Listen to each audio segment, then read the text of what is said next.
یہ وہ زمانہ تھا جب پورے عرب میں ایک گھر سب سے زیادہ مقدس سمجھا جاتا تھا، اور وہ تھا خانہ کعبہ۔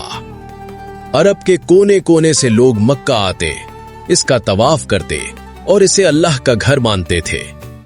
لیکن یمن کا ایک طاقتور حکمران ابرہہ اس بات سے جلتا تھا۔ اسے برداشت نہیں تھا کہ مکہ جیسے چھوٹے شہر کے لوگ، جن کا نہ کوئی بادشاہ تھا نہ کوئی بڑی حکومت، وہ پورے عرب کا مرکز بنے ہوئے ہیں۔ ابرہہ نے سوچا، کیوں نہ میں بھی ایک ایسی عمارت بناؤں جس کی طرف لوگ خود کھنچے چلے آئیں۔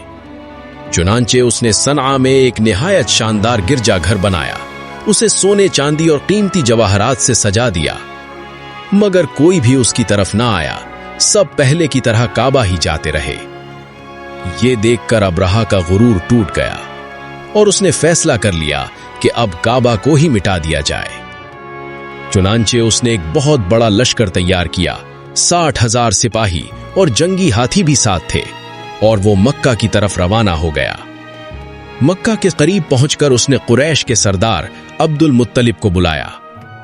عبد المطلب آئے اور کہا، تمہارے سپاہیوں نے میرے کچھ اونٹ پکڑ لیے ہیں، وہ واپس کر دو۔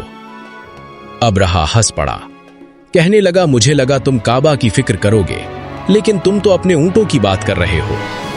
عبد المطلب نے سکون سے جواب دیا، میں اپنے اونٹوں کا مالک ہوں، اور اس گھر کا بھی ایک مالک ہے، وہ خود اس کی حفاظت کرے گا۔ اگلے دن ابرہہ نے حملے کا حکم دیا، لیکن جیسے ہی لشکر آگے بڑھا اس کا ہاتھی رک گیا۔ بہت کوشش کی گئی مگر وہ مکہ کی طرف نہ بڑھا۔ اسی وقت آسمان سے پرندوں کے غول آئے، ان کے پنجوں میں چھوٹے چھوٹے پتھر تھے۔ وہ لشکر پر پتھر برسانے لگے، اور جس پر پتھر گرتا وہ وہیں ختم ہو جاتا۔ چند لمحوں میں پوری فوج تباہ ہو گئی، جو بچے وہ بھاگ نکلے، اور اسی سال اسی سرزمین مکہ میں ایک یتیم بچہ پیدا ہوا، وہ بچہ جو آگے چل کر پوری دنیا کی تاریخ بدلنے والا تھا، محمد صلی اللہ علیہ وسلم۔ ایسے اور واقعات کے لیے چینل کو سبسکرائب کرنا نہ بھولیں۔ شکریہ۔